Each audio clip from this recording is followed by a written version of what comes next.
খেলা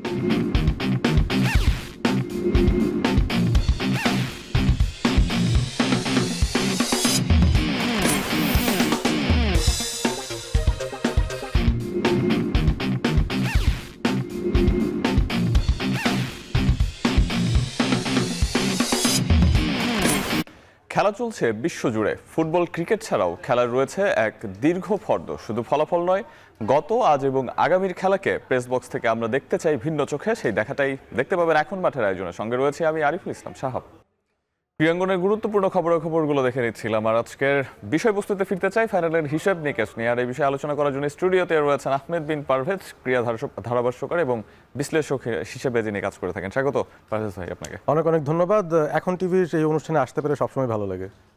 ফাইনালের হিসেব নিকেশ, এটা মনে হচ্ছিল যে প্রথম সেমিফাইনালের আগে যেই রকম ভাবা হচ্ছিল সেই হিসেব নিকেশটা ঠিক মেলেনি। দক্ষিণ আফ্রিকার সাথে নামটা উচ্চারিত হলে বিশেষ করে বিশ্বকাপের নকআউট ম্যাচে আসলেই একটা শব্দ খুব বেশি ঘোরাফেরা করে, সেটা হচ্ছে চোকার্স। গত বিশ্বকাপের ফাইনালে উঠে সেটার কিছুটা হলেও সেটা একটু হলেও দূরে সরিয়ে ফেলতে সক্ষম হয়েছিল দক্ষিণ আফ্রিকা। এবার যেভাবে শুরু করেছিল মনে হচ্ছিল যে না, এবার তারা শিরোপার অন্যতম দাবিদার। তবে তাদের এই যে টুর্নামেন্ট থেকে অপ্রত্যাশিতভাবে ছিটকে যাবে, এটাকে কিভাবে দেখছেন? প্রথমত আমার কাছে মনে হয় যে সাউথ আফ্রিকার বা চোকিংয়ের যে বিষয়টা সেটাকে একটু ক্ল্যারিফাই করা যায়, যে যখন খুব ভালো একটা অবস্থান থেকে আপনি পিছলে চলে আসবেন বা জয়ের খুব কাছাকাছি গিয়ে যখন পারবেন না, তখন সেটাকে আসলে চোখের তকমা দেয়া যেতে পারে। বাট আমরা যদি প্রথম সেমিফাইনালটার কথা বলি, যেখানে সাউথ আফ্রিকাকে গুড়িয়ে দিয়েছে নিউজিল্যান্ড এক প্রকার, ওটাকে আসলে চোকিং বলবো না। মানে অন দ্যাট পার্টিকুলার ডে আসলে তাদের কোনো জবাবই ছিল না নিউজিল্যান্ডের এগেনস্টে।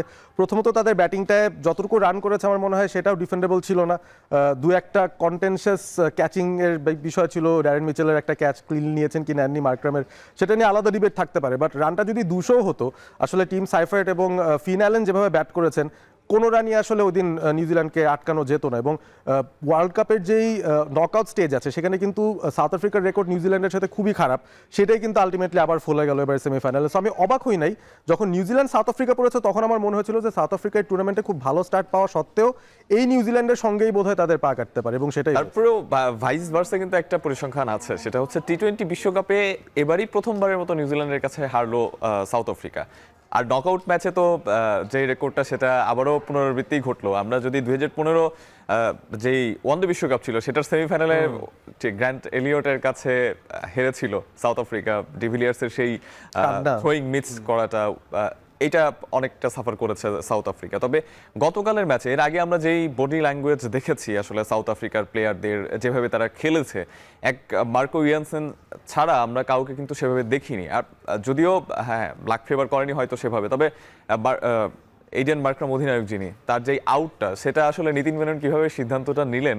আচ্ছা, আপনি তো মাঠে থেকে ধারাভাষ্য দেন বা এগুলো খুব কাছ থেকেই দেখেন, আরো বেশি এগুলো নিয়ে ক্রিটিসাইজ করেন, আপনার কাছে কি মনে হয়েছে এটা কোনোভাবে আউট? গতকাল যে ফুটেজ এসেছিল, আসলে যে ফুটেজটা আমরা সবাই দেখেছি, সেটা দেখে আসলে তো মনেই হয়েছে যে বলটা আসলে মাটিতে তো একটা টাচ ছিল, ডেফিনেট টাচ ছিল। সো ওই জায়গার ভেতরে আসলে এইটা দেখার পরই, ফুটেজ দেখার পরও সিদ্ধান্তটা নিউজিল্যান্ডের পক্ষে যাওয়া বা সাউথ আফ্রিকার বিরুদ্ধে যাওয়া নিয়ে অনেক আলোচনা হচ্ছে।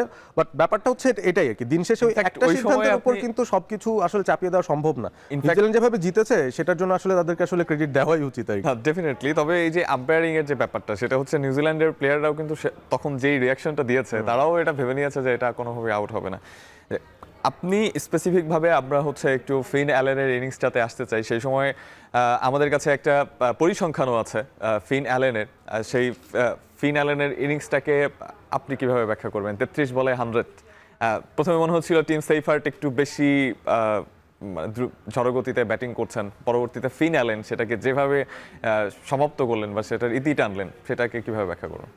এক কথা অসাধারণ বলবো, কারণ ফিন অ্যালেন যে আসলে বিধ্বংসী হতে পারেন এটা আমরা জানি, তার একটা হিস্ট্রি আছে। তবে এতটা বেশি কুইক সেঞ্চুরি তিনি করবেন, টি-20 ওয়ার্ল্ড কাপের হিস্ট্রির সবচেয়ে ফাস্টেস্ট সেঞ্চুরি, 33 বল থেকে 100, এবং যেভাবে তিনি মেরেছেন, যাদেরকে মেরেছেন তারা কিন্তু পুরো টুর্নামেন্টের সফল বোলার। মার্কো ইয়ানসেন থেকে শুরু করে লুঙ্গি এনগিদি, কাহিসো রাবাদা, কেশব মহারাজ, কাউকে কিন্তু ছাড় দেননি। এবং এক একজন এসেছেন, বেদম মার খেয়ে গেছেন। সো টিম সাইফার্টের সাথে তার জুটির এটা একটা ভালো দিক ছিল যে দুই দিক থেকে দুজন আক্রমণ করছিলেন, এ কারণে কারো উপর আলাদা করে কোনো চাপ পড়ছিল না। তবে ফিন অ্যালেন এত জলদি যে সেঞ্চুরিটাতে পৌঁছে যাবেন সেটা হুট করেই তার একটা অ্যাটাকিং মাইন্ডসেট থেকে আমরা বুঝে গেলাম, এবং পাওয়ার প্লের পরবর্তী সময়টাতেও তিনি আসলে এক্সপ্লোসিভ সেই নেচারটা দেখিয়েছেন।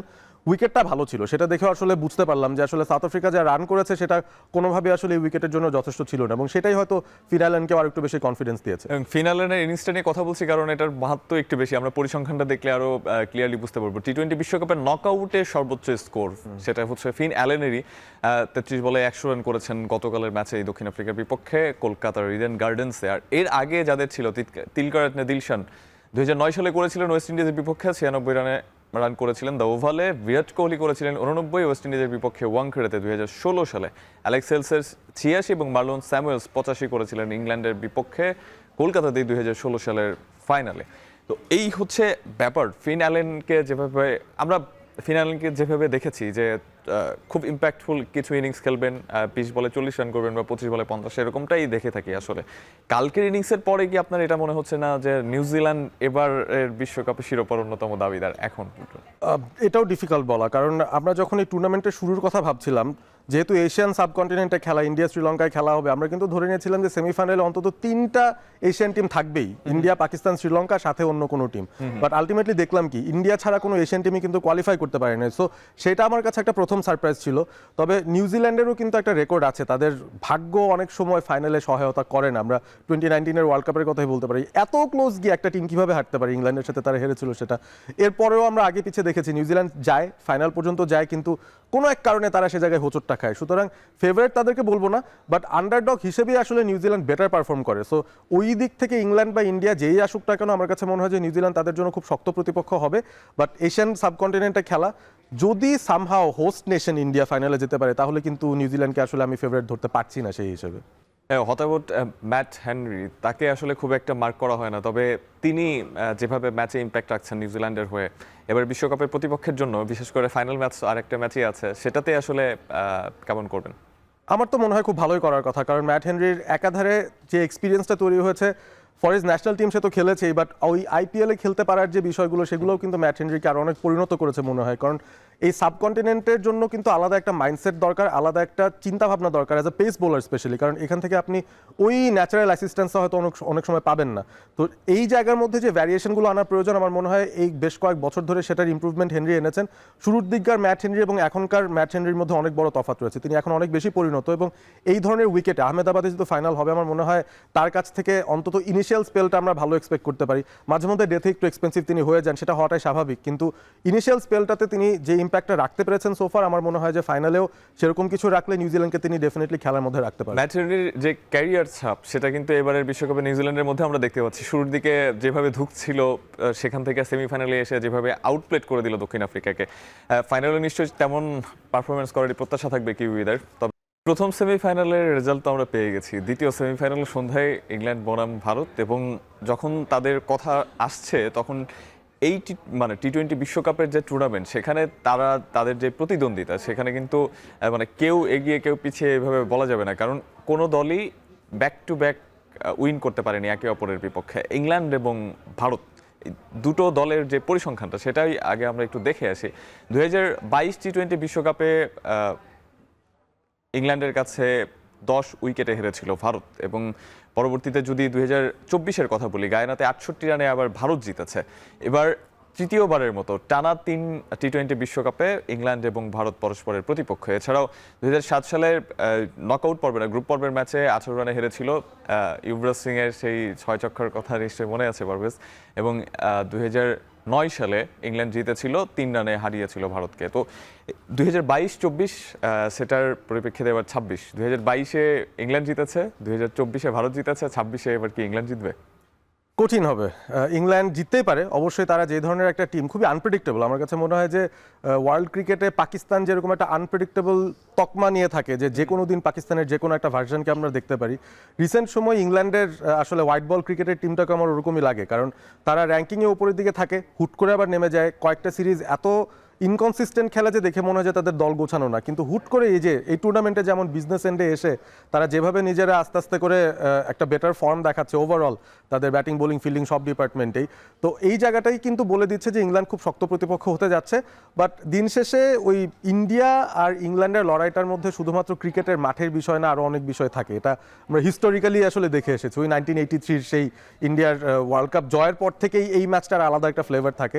বাট যেহেতু নিজের ঘরের মাটিতে খেলা, এখানে আসলে ইন্ডিয়াকে অ্যাডভান্টেজ না দিয়ে আমি পারছি না।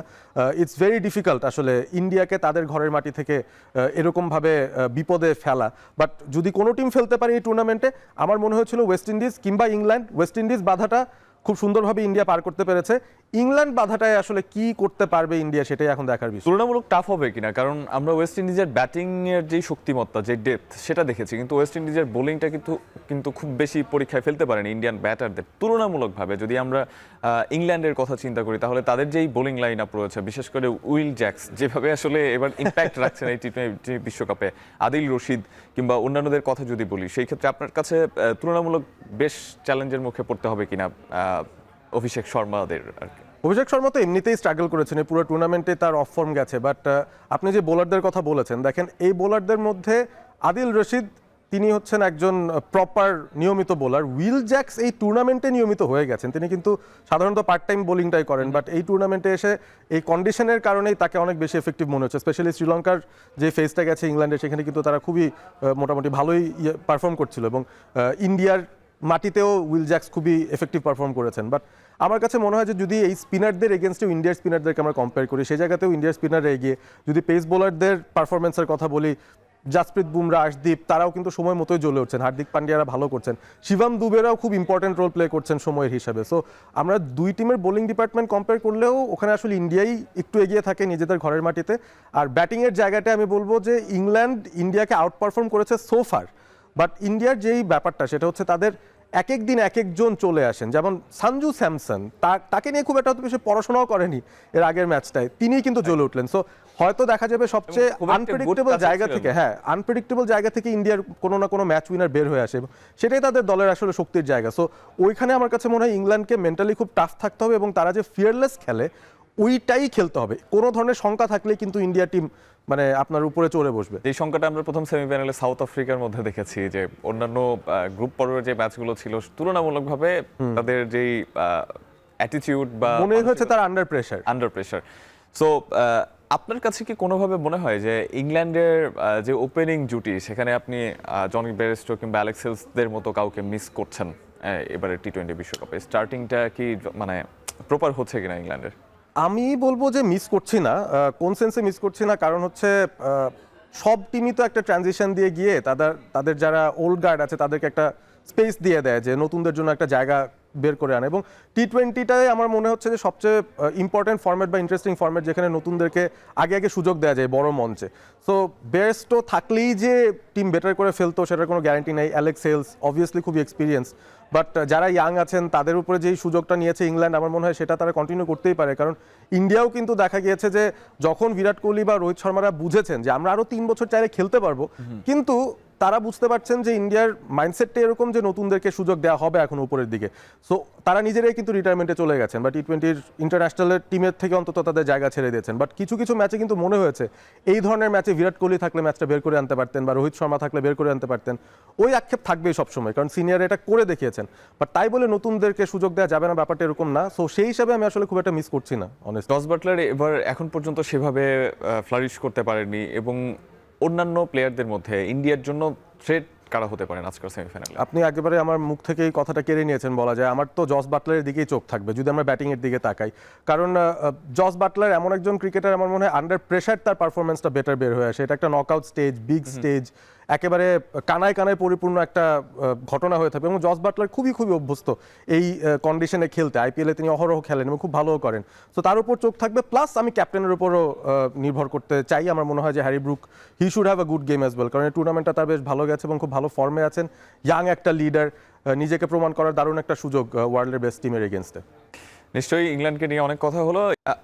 আমাদের যারা আমরা খেলা দেখি বা খেলার একটু নিয়ে বিশ্লেষণ করি, আমরা সবসময় কিছু কিছু প্লেয়ারদেরকে বলি যখন জিম্বাবুয়ে, আয়ারল্যান্ড বা কেনিয়া আসবে তাদের বিপক্ষে তারা ভালো খেলবে। ভারতের অধিনায়ক সূর্য কুমার যাদব কি অনেকটা এখন সেরকমই সময় পার করছেন কিনা, কারণ আমরা যখন দেখি জিম্বাবুয়ে তখন তিনি ভালো পারফর্ম করেন, যখন তুলনামূলক একটু সহজ প্রতিপক্ষ আসে ভালো পারফর্ম করেন, বড় কোনো দলের বিপক্ষে রিসেন্ট সময়ে কিন্তু তার খুব বেশি ইম্প্যাক্টফুল কোনো পারফরমেন্স নেই। ইন্ডিয়া দলের অধিনায়ক হিসেবে আসলে এটা তার সঙ্গে যায় কিনা? ফর্মের যদি বিচারটা করি সেই হিসেবে তো হ্যাঁ হয়তো যায় না, কিন্তু সূর্য কুমার যাদব তার মধ্যে যে বিষয়টা রয়েছে অন্তত এই দলটার ভেতরে যদি আমরা চিন্তা করি যে বেশ কয়েক বছর ধরে যেহেতু তার আন্ডারে এই দলটা সাফল্য পাচ্ছে, সেই হিসেবে আসলে তাকে অ্যাজ এ ক্যাপ্টেন রেখেই দলটাকে গোছানো হয়। এবং আসলে একটা টিম যখন তৈরি হচ্ছে তারা তো আর শুধু খেলার ভিতর সীমাবদ্ধ না, একজন ক্যাপ্টেনের কিন্তু বিয়ন্ড দ্য গেমও অনেক ধরনের রেসপন্সিবিলিটিস থাকে। তো ওভারঅল একটা প্যাকেজ হয়তো এই মুহূর্তে তিনি আছেন এবং তাকেই ওই জায়গাটা ইন্ডিয়ান ক্রিকেট বোর্ড দিচ্ছে। বাট ফর্ম আমার মনে হয় যে ফিরতে সময় লাগার কথা নয়। বড় টিমের এগেনস্টে কেন পারছেন না সেটার জন্য একটা আলাদা বিশ্লেষণ থাকতে পারে যে আসলে they plan better against team. তিনি অনেক ধরনের শটস খেলতে পারেন, 360 ডিগ্রি খেলতে পারেন, বাট ব্যাপারটা হচ্ছে যে তার আশপাশের প্লেয়াররাও এত হাই স্ট্রাইক রেটে খেলছেন, তার নিজের টিমমেটদের সঙ্গেই কম্পিট করতে গিয়ে মনে হয় তিনি অনেক সময় একটু খেয়ে হারিয়ে ফেলছেন। আমার কাছে এরকম মনে হয়। আগে কিন্তু তারই একটা ওয়ান ম্যান শো চলতো যে তিনি যখন নামবেন তিনি হচ্ছে ওই 160 170 স্ট্রাইক রেটটা নিয়ন্ত্রণ করবেন পুরো সময়টা। হার্দিক পান্ডিয়া তার কথা যদি বলি, বোলিংয়ে হয়তো দলকে সাপোর্ট দিচ্ছেন, কিন্তু ব্যাটিংটা আসলে যেভাবে সাপোর্ট দেওয়ার কথা হার্দিক পান্ডিয়া বলতে আমরা যেই ধরনের রাফ অ্যান্ড টাফ ব্যাটিংটা প্রত্যাশা করি সেই প্রত্যাশিত পারফরমেন্স কিন্তু তিনি এখন পর্যন্ত করতে পারেনি। বিপরীতে উইল জ্যাক্স, তাদের দুজনেরই তো হয়তো এই জায়গায় কম্প্যারিজন হবে যে দুজন অলরাউন্ডার যারা ম্যাচের মোড় ঘুরিয়ে দিতে পারে, সেই জায়গায় উইল জ্যাক্স নাকি হার্দিক পান্ডিয়া এগিয়ে থাকবেন? আমার কাছে মনে হয় যে ফর্মের বিচারে উইল জ্যাক্স হয়তো এগিয়ে আছে, তাও বোলিংয়ে কিছুটা। বাট আজকের যে ম্যাচটা, সন্ধ্যার যে ম্যাচটা, সেখানে আনলাইকলি ব্যাপারটা যেটা ঘটছে ইন্ডিয়ার ক্ষেত্রে, প্রত্যেকদিন নতুন কেউ এসে পারফর্ম করছেন। আজকের সেমিফাইনালটায় আমার কাছে কোনো এক কারণে মনে হচ্ছে যে আজকের সেমিফাইনালটা যে দুজনের নাম আমরা এখনই বললাম যে যারা ফর্মে নাই, সূর্য কুমার যাদব, হার্দিক পান্ডিয়া, মোস্ট লাইকলি এই দুজনই আজকে ইন্ডিয়ার জন্য বড় কোনো পারফরমেন্স নিয়ে আসতে পারেন, কারণ এটাই তাদের ক্যালিবার। সত্যি কথা বলতে এই কারণেই আগের ম্যাচগুলোর ভিত্তিতেই তাদের ফর্মটাকে নিয়ে খুব বেশি জাজমেন্টও করা যায় না। যেমন অভিষেক শর্মা, তিনি এত বাজে ফর্ম কাটাচ্ছেন, তারপরও কি তাকে দল থেকে বাদ দেওয়া হবে? দেওয়া হবে না, কারণ ইন্ডিয়াও জানে যেদিন তিনি ক্লিক করবেন সেদিন তিনি একাই ম্যাচ জেতানোর ক্ষমতা রাখেন। সো একই ক্ষমতা হার্দিক পান্ডিয়ারও আছে, সূর্যারও আছে। তো সেই হিসেবে আমার মনে হয় যে ইন্ডিয়া খুব ভালো মাইন্ডসেটেই থাকার কথা। বাট যেই ধকলটা সহ্য করে তারা সেমিফাইনালে এসছে সেটা তাদের জন্য একটা অন্যরকম প্রেশার কিনা আমি জানি না। হয়তো তারা ভেবেছিল এর থেকে অনেক সহজেই তারা সেমিফাইনালে পৌঁছাতে পারবে, বাট ওই যে সেমিফাইনালে আসার কন্টক পথ, যে ওয়েস্ট ইন্ডিজকে হারাতেই হতো এরকম একটা ইকুয়েশনে এসে ঠেকা, সেটাও কিন্তু ইন্ডিয়ার জন্য একটা মানসিক চাপ। সো ওই চাপটা তারা কিভাবে সামলাবে সেটা আমার কাছে ইম্পর্টেন্ট মনে হচ্ছে। অ্যাজ প্লেয়ার্স আমার মনে হয় each of them are already match winners on their day. Arshdeep Singh এবং জসপ্রীত বুমরা দুজনেই লিড দিচ্ছেন বোলিং ইউনিটটাকে সামনে থেকেই।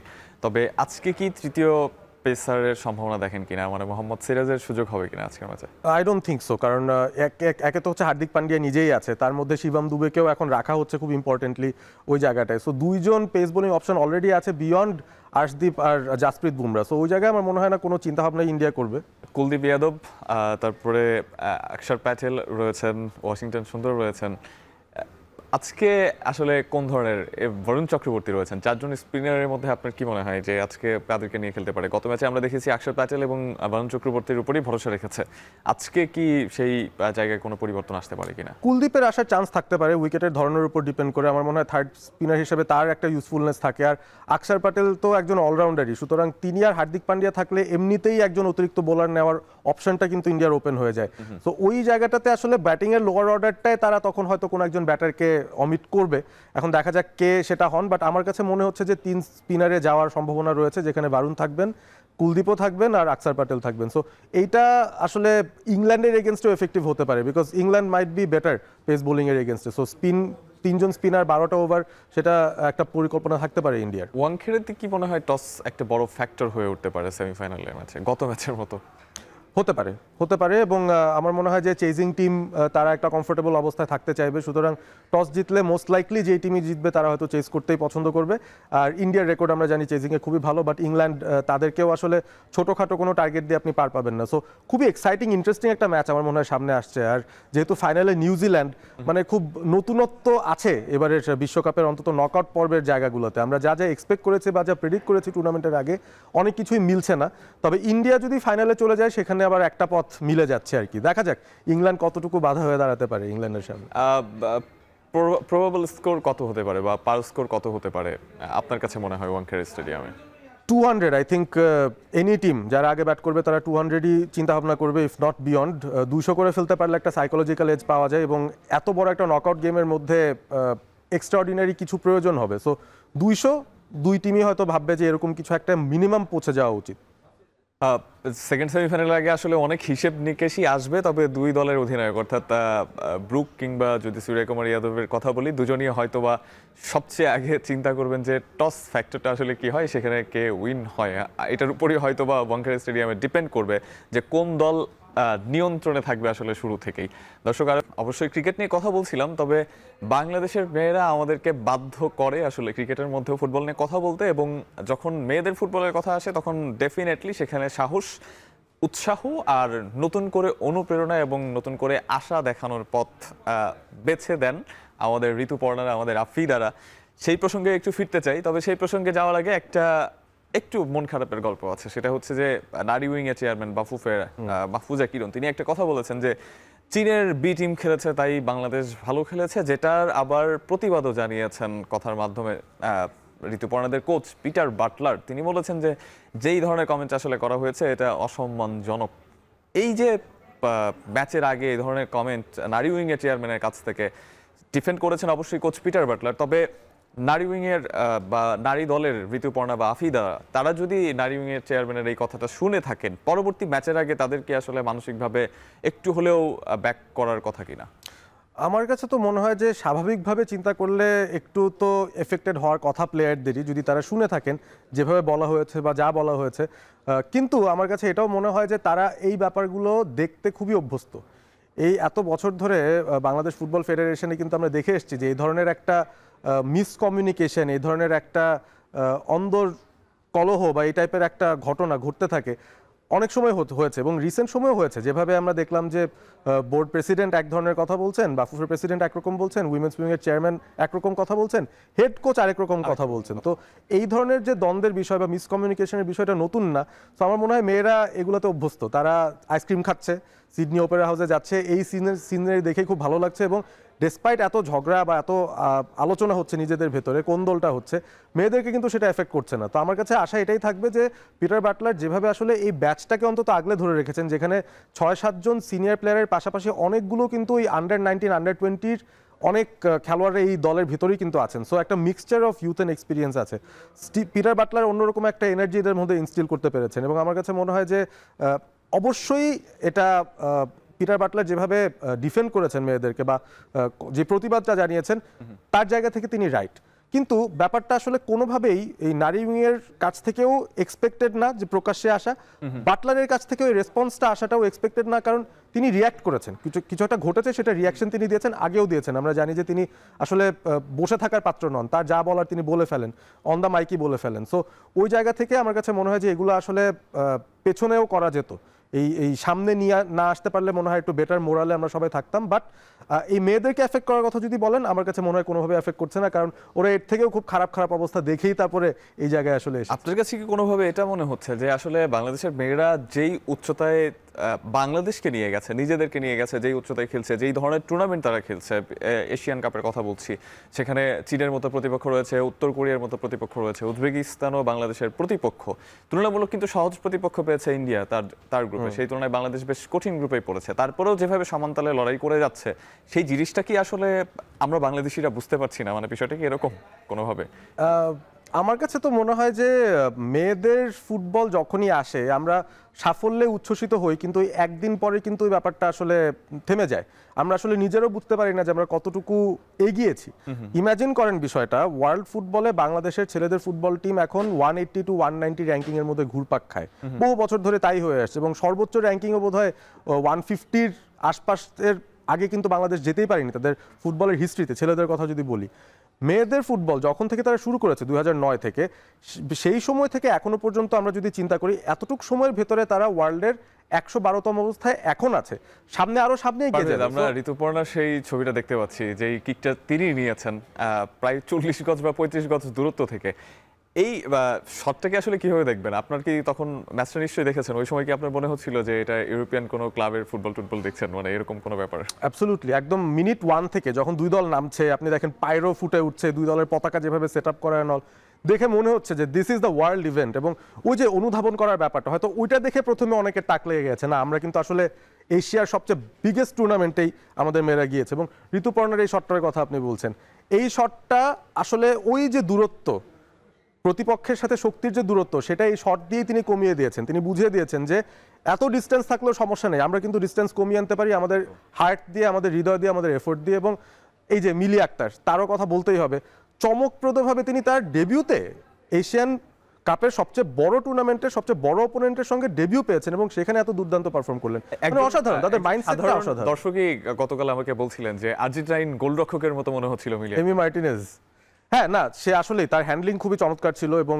কোচরাও তাই বলেছেন, বিশ্লেষকরা তাই বলছেন যে তিনি বলগুলো যেভাবে হ্যান্ডেল করেছেন, শটগুলো যেভাবে ঠেকিয়েছেন, শুধু হাতে না পায়েও ঠেকিয়েছেন, প্লাস তার যে দ্রুত গতি, যে কাজটা আর কি, তিনি অ্যাজ আ গোলকিপার অনেক বেশি ফাস্ট এবং তার উচ্চতা আছে, তো সব কিছুকেই তিনি এত দারুণভাবে এত কনফিডেন্টলি প্রেজেন্ট করেছেন যে আমার মনে হয় যে টিমের খুব ইম্পর্টেন্ট একটা মেম্বার ওই এক ম্যাচ দিয়েই যে হয়ে যাওয়া যায় সেটা কিন্তু মিলি আক্তার দেখিয়ে দিল। আগামীকালের ম্যাচ নিয়ে প্রত্যাশা? আমি তো চাইবো অন্তত একটা ড্র, কারণ যে এফোর্টটা দিয়েছে, ড্রটা হয়তো ম্যাচের বেসিসে আমাদের প্রাপ্তি হতে পারে এবং সেটা হলে আসলে ওই যে অলিম্পিক্সে যাওয়া, ওয়ার্ল্ড কাপে যাওয়া, সেই পথে কিন্তু আমরা একটু এগুতে পারবো। বাট রিয়েলিটি কি বলে, 2 দিনের মধ্যেই যখন আপনি রিকভার করে আপনাকে আরেকটা ম্যাচ খেলতে হবে এবং চীনের এগেনস্টে বাংলাদেশের মেয়েরা আসলে যা দিয়েছে, তাদের সর্বস্বটা দিয়েছে, এখন কত জলদি তারা রিকভার করে আরও একবার ওই চীন ধরনের একটা ফুল ফ্লেজেড পারফরমেন্স দিতে পারে, এটা একটু সন্দেহের ব্যাপার। বাট যে স্কোয়াডটা আছে, আমার মনে হয় নতুন অনেককেই সুযোগ দেওয়া হতে পারে, বাই রোটেশন, তারাও হয়তো তাদের যাত্রা চেনাতে পারেন আগামীকাল নর্থ কোরিয়ার এগেনস্টে। অসংখ্য ধন্যবাদ পারভেজ আহমেদ আপনাকে আমাদেরকে সময় দেওয়ার জন্য। দর্শক, বাংলাদেশের মেয়েরা বারবারই বিভিন্ন সময় আমাদের দেখিয়েছে কিভাবে ঘুরে দাঁড়াতে হয়। চীনের বিপক্ষে সর্বস্ব দিয়েছে, আগামীকাল উত্তর কোরিয়ার বিপক্ষে 110% দেবে ঋতুপর্ণা, মিলি আক্তাররা, সেই প্রত্যাশা থাকবে। এতক্ষণ যারা আমাদের সঙ্গে ছিলেন তাদেরকে অসংখ্য ধন্যবাদ।